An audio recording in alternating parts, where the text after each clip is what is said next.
like many, grew up in the church. I have a long history of church, and both sides of my family. I have elders, deacons, missionaries, and even some pastors in my ancestry. And grew up in basically a Christian subculture, and was converted at a young age. Was told to just say this prayer, and in 10 seconds I got converted. That was it. And then when I was a teenager, started to have some doubts about church, but I stayed with it and had friends and family in it, so it was just a habit, and I liked it. I even went to Christian college and grad school, tried to reinforce my faith and dispel doubts that I had. But eventually, the experiences and the questions that I had caught up with me, and now I think other people also are leaving the church, not just because they think it's unnecessary and it's just not for them, but they're leaving out of conviction now because they think the church is wrong and that it's doing bad things. And make a couple more comments. I've been to almost every type of church there is. Grew up in an evangelical church. I went to visit liberal Lutheran and Episcopalian. I've been to Reformed churches, Presbyterian, Baptist, Methodist, Roman Catholic, Greek Orthodox, non-denominational, charismatic. And most churches these days are very similar on a few things, that they're all incorporated with the government, except for a few underground churches that I've been to. There's one particular called the Steelites. Have these long 10-hour services, and they're pretty hardcore about all these old practices, like ways of dress, holding to these old confessions, and line singing a cappella to the Psalms. And they're an exception to the rule, but majority of evangelical and Reformed churches are all millennial in their eschatology, and they really just want to maintain the status quo. They're not interested in repairing the world, to use a Jewish phrase. They're all about taking dominion. So they get from Genesis and dominion theology, which you can read about in the Reconstructionist movement.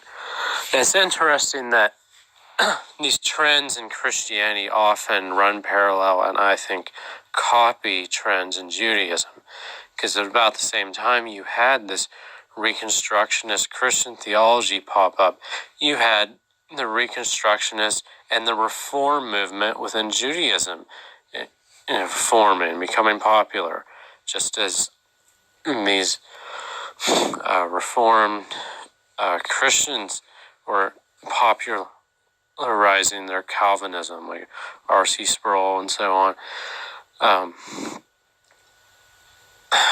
But this is an interesting segue right here.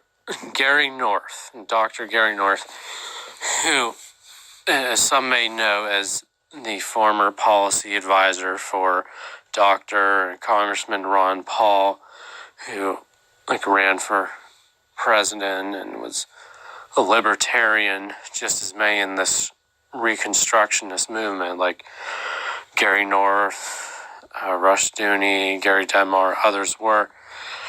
And so Gary North along with these other reconstructions, they focus on the Torah, the law of the Old Testament, quite a bit. They write these extensive commentaries on institutes and biblical law and so on.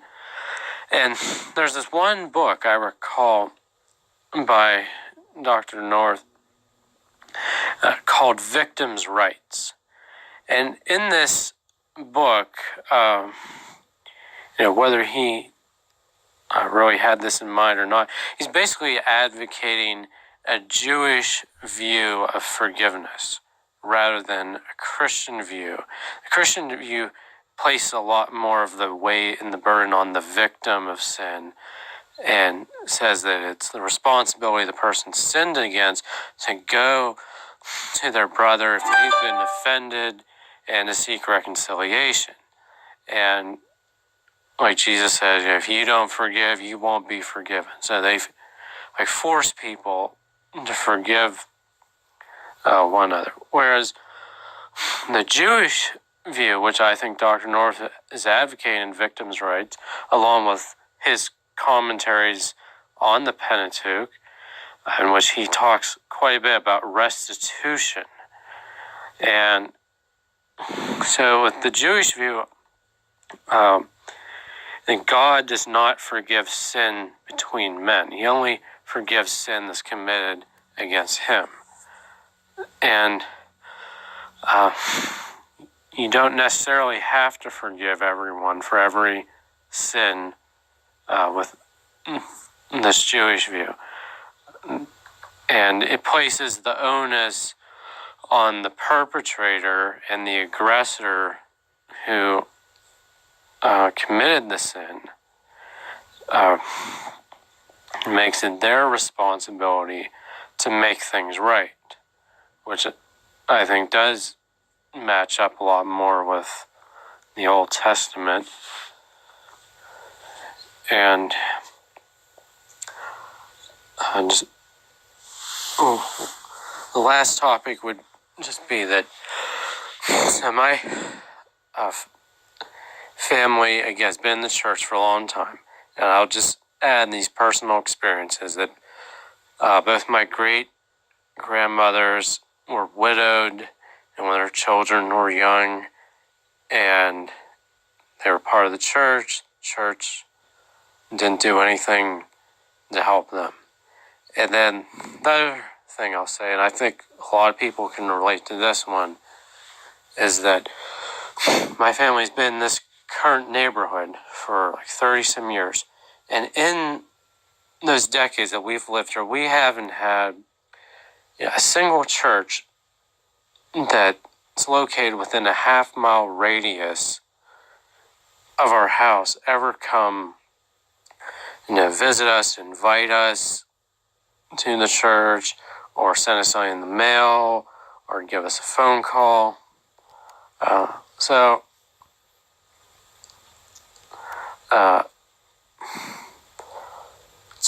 it's not wrong to go to church or be part of a church, or even to hope that people come visit the church. But as more conservative Christian types will say themselves, that it's not good to be a seeker church and to just wait for people to come in, then they should go out to people where they are.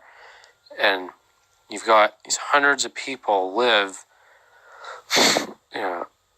like right next door to the church, and the church has been in the community for decades, and they've never contacted these people. So if they expect people to come to church, I think they should invite them.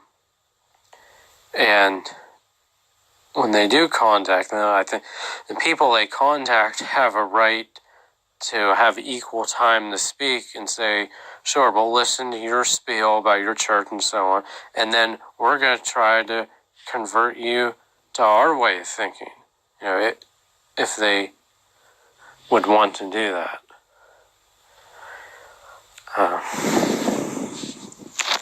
That